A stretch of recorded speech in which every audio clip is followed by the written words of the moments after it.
우리 교회는 1년에 한 차례 전체 성경을 함께 읽는 것을 목적으로 통독을 하고 있습니다. 제 설교 사역과 모든 교육 방향은 온 교우들이 직접 성경을 읽게 하는 것입니다.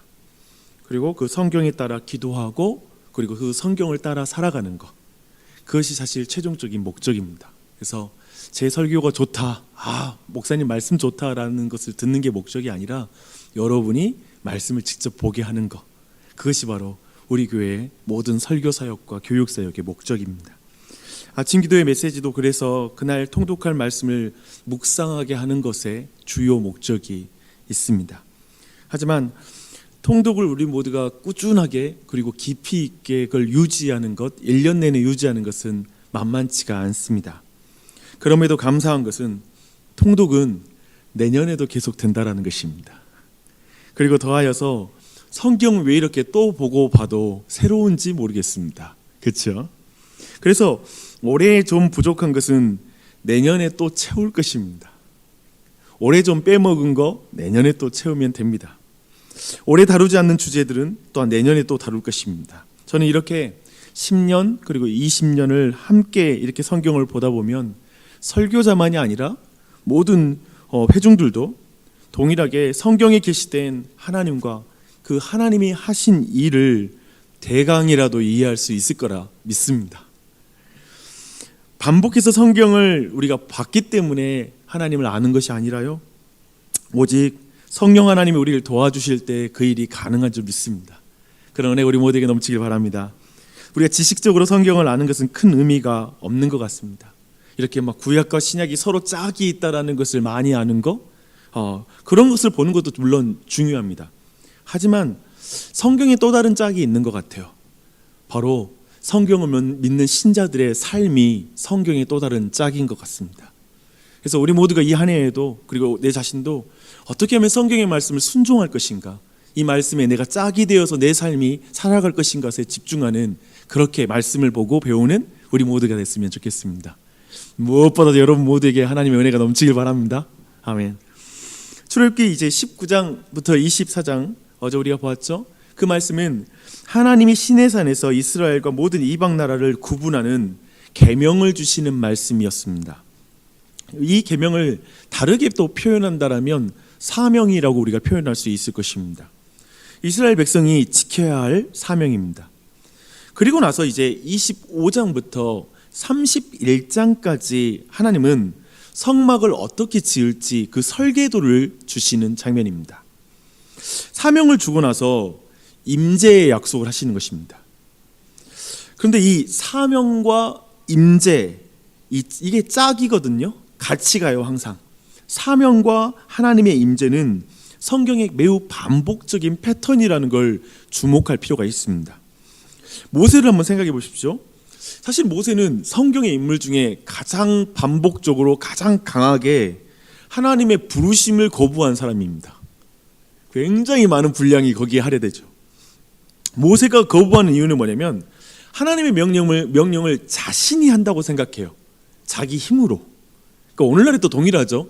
자기 힘으로 생각하는 사람들이 있어요. 근데 모세가 그런 사람이었어요. 근데 출애굽기 3장 12절에서 하나님은 이렇게 말씀하십니다.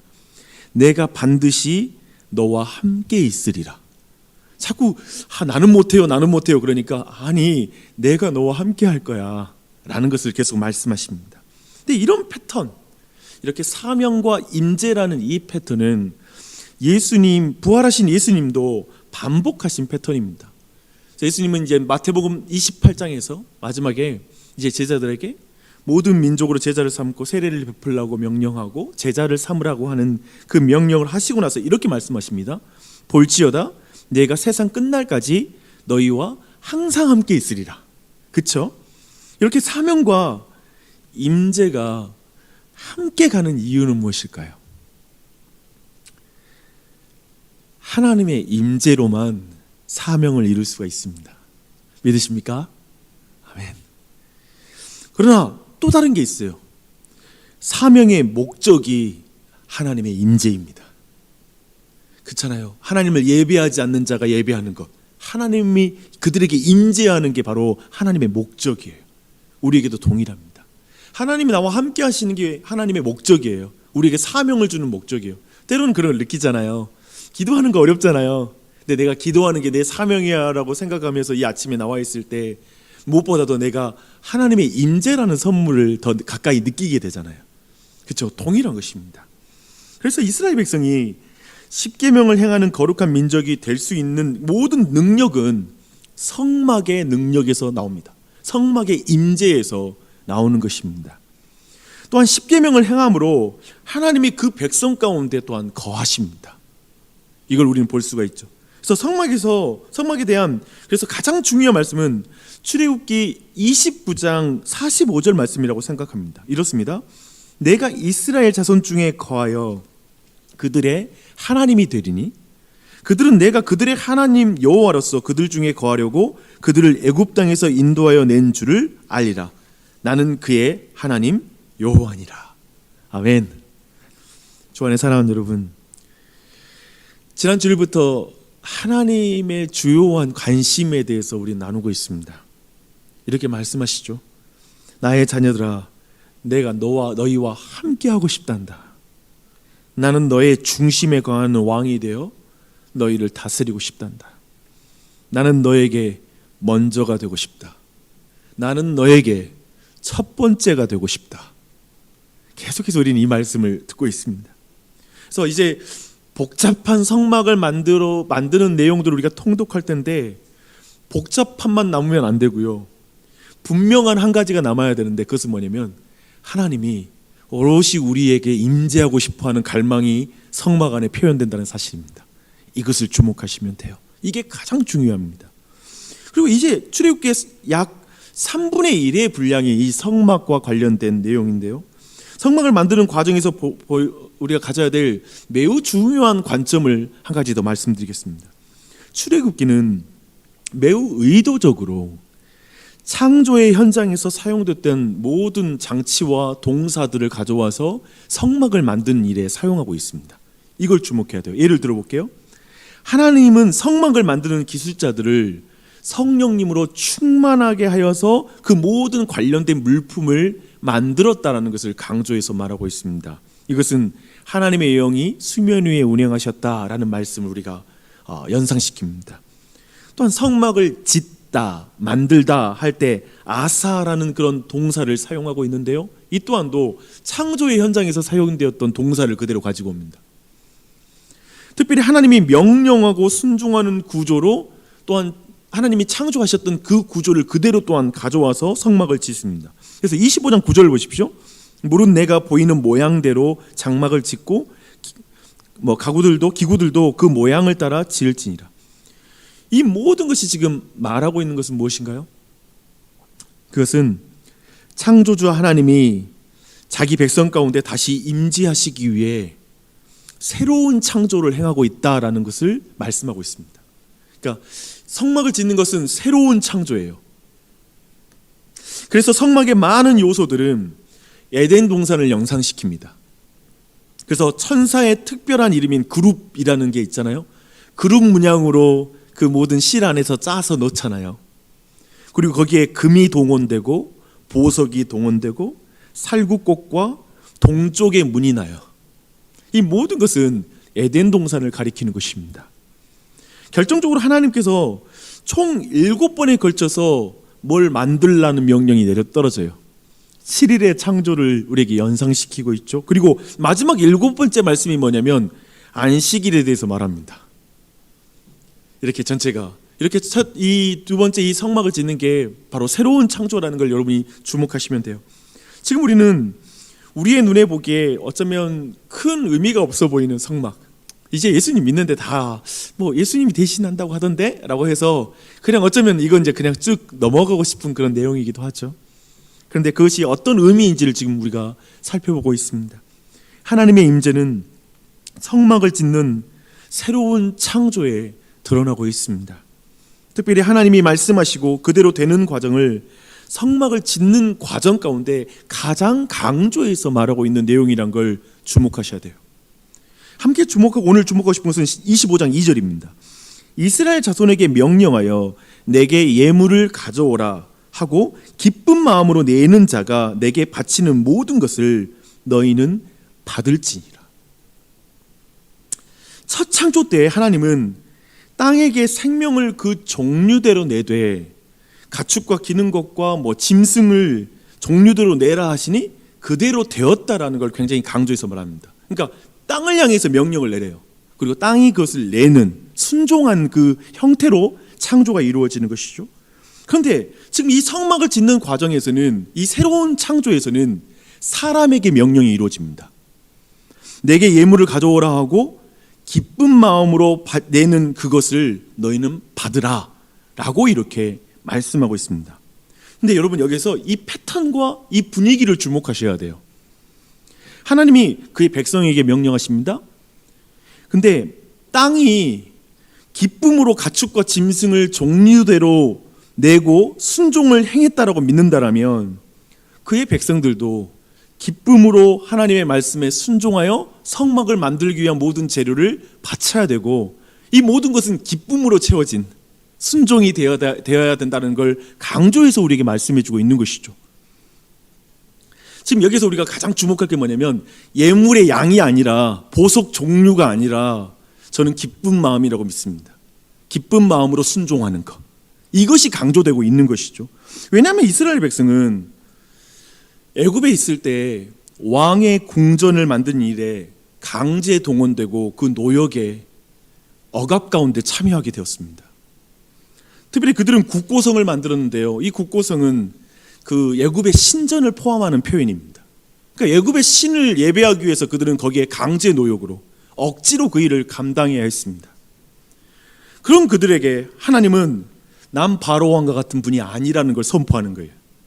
억지로 하지 마, 기쁨과 자원함으로 해라 라는 것이 철저하게 강조되고 있는 것이죠. 억지로 억압하여 예물을 가져오게 한 것이 아니라 오직 기쁜 마음으로 헌물을 드리는 것, 헌상하는 것을 철저히 하나님이 지금 그 백성들에게 강조하는 것입니다. 어쩌면 성경을 좀 뒤틀어 보기를 좋아하는 이들은 여기에서 이렇게 말할 수도 있을 것 같아요. 이스라엘 백성이 그렇게 상처받고 부정적이라면 아예 하나님께서 가져오지 말게 하고 그냥 하늘에서 만나를 내리듯이 그렇게 좀 금조가리를 내려가지고 그렇게 지으면 안 되나요? 라는 이런 말을 할 수 있을 것입니다. 제가 너무 뒤틀어서 봤습니까? 너무 뜬금없는 말을 하는 것일까요? 제가 이 말을 하는 것은 오늘날에 헌상과 관련하여 젊은이들 사이에, 그리고 현실 교회를 부정적으로 어떠면 많은 부정적인 부분에 대한 것을 정말 안타까워하는 이들 안에 매우 쿨한 생각이 하나가 있습니다. 그 쿨한 생각은 이런 것입니다. 헌금처럼 말 많고 탈 많은 주제가 어디 있겠어요. 그러니까 또 이 주제가 민감하고 부담스러운 주제가 아니겠습니까? 그래서 쿨한 교회와 메시지는 헌금을 할 필요가 없는 교회, 우리 교회는 헌금하지 않습니다, 헌금 순서가 없어요, 그리고 헌금을 전혀 말하지 않는 교회입니다 라고 말하는 교회, 많은 경우에 이런 교회를 오늘날에는 쿨한 교회, 쿨한 메시지, 쿨한 목사라고 표현되는 것 같아요. 그리고 목사도 그냥 자기 직업이 있는 거예요. 저는 전혀 성도들에게 돈 받지 않습니다, 이런 목사 최고이죠, 인정받습니다. 어떤가요? 이런 교회 너무 심한가요? 그렇지 않다면 이 정도 아니더라도 오늘날에 많은 교인들이 헌금에 대한 상처가 있고 부담스러워하고 부정적으로 생각하니까 우리 교회는 그냥 헌금에 대해서 그렇게 말하지 않았으면 좋겠어요 라고 생각하며 헌금을 하는 걸 조금은 부정적으로, 그리고 소극적으로, 어떤 기쁨의 행위라는 것이 전혀 강조가 안 되는 것으로, 그냥 이것은 그냥 몰래 조심스럽게 해야 된다는 주제로만 다루는 것, 어쩌면 이런 것들에 대해서는 오늘날 교회 안에 많이 있는 것 같습니다. 저는 그렇게 교회가 가는 거에 대해서 어쩌면 그 이유에 대해서는 공감하고 있습니다. 그리고 안타까운 마음을 갖고 있습니다. 하지만 저는 그런 것들이 세상에 의해서 형성된 헌금관으로 변질될 수 있는 위험이 있는 관점이라고 생각합니다. 오늘 본문과 신약의 가르침을 여러분 주목하십시오. 이게 중요하다는 거예요. 지금 이 모든 헌상과 관련된 이 주제들은 새로운 창조와 하나님의 임재를 가져오는 사역, 그 모든 사역에 우리의 자원함과 기쁨을 통해 주님의 교회, 이스라엘의 자원함과 기쁨의 그 헌신을 통하여 그 일이 이루어지는 게 하나님의 디자인이라는 것이죠. 그래서 명령이 없는 헌신이 없고요, 자원함이 없습니다. 하나님의 명령이 있죠. 그리고 거기에 자원함과 기쁨이라는 게 강조가 되어야 된다는 거예요. 이것이 강조되어 이 일을 행하는 게 중요하다는 것이죠. 그래서 목사도 교인도 억지로 함이 없되 주님이 하시는 일에 기쁨으로 물질과 또한 헌신으로 함께 나아가는 건 매우 중요하다고 믿습니다. 저는 이게 성경적이라고 믿습니다. 저는 기꺼이 이 성경적인 일에 헌신할 것이고, 그리고 저는 계속해서 교회에서 외칠 것입니다. 그렇게 가르치는 게 맞다고 생각합니다. 어떠십니까? 문화적으로 쿨한 교회가 되기보다 주님의 마음을 시원케 하는 교회가 되었으면 좋겠습니다. 그것이 바로 우리의 바른 헌상에 대한 관점인 것이죠. 그런데 만약 물질이 기쁨이 되는 이들은 이 하나님께 드린다라는 것은 자신의 기쁨을 축소시키는 행위가 되겠죠. 그러니까 자원함이 안 생기는 이유는 그런 이유도 있을 것 같아요. 근데 그런 이들이 주목할 것은 8절입니다. 내가 그들 중에 거할 성소를 그들이 나를 위하여 짓되. 사실 성막은 본질적으로 하나님을 위한 장소이죠. 그리고 이스라엘의 중심입니다. 성막이 본질적으로 하나님의 영광을 드러내기 때문에 계속해서 성경이 강조하는 건 나를 위하여, 나를 위하여라고 반복합니다. 그런데 부차적으로 이 성전을 짓는 일, 그리고 이렇게 헌상을 하는 일은 그의 백성을 위한 일이기도 합니다. 왜 그런가요? 하나님이 함께 하시잖아요. 진정한 보물이, 가장 값지신 분이 그들과 함께 거하잖아요. 언제나 하나님의 영광을 위한 것이 자기 백성을 위한 일이라는 사실을 하나님의 참된 백성은 알고 있습니다. 하나님을 내가 위하면 당연히 하나님은 나를 위한 분이시라는 걸 아는 거죠. 그래서 내게 손해될 것이 없고 하나님이 다 주셨기 때문에 드리는 것이 당연히 이거 내 것이 아니기에 또한 이것이 손해가 될 것도 없을 뿐만 아니라 이 모든 것이 나를 위한 일이라는 사실을 더 잘 알고 있는 것이죠. 그런 의미에서 참된 보배를 위해서 작은 보물을 드리는 것은 아깝지 않다. 하나님을 위하여서 기꺼이 우리의 작은 사라지는 것을 드리는 것은, 영원하신 하나님께 그걸 드리는 것은 결코 어리석은 일이 아니다 라고 믿습니다. 바로 그러한 모습을 우리에게 보여주고 있습니다. 그래서 이 일의 궁극적인 성취는 무엇입니까? 진정한 보배. 히브리서 기자는 이렇게 말합니다. 나를 위하여 한 몸을 예비하셨도다. 예수 그리스도이시죠.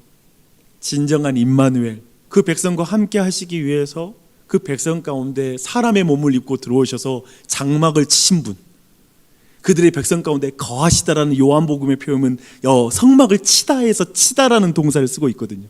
그분이 이 땅에 내려와서 장막을 치셨습니다. 그분이 우리의 진정한 보물이시죠. 그 보물을 위해서 우리가 어떤 걸 드린 게 아니죠.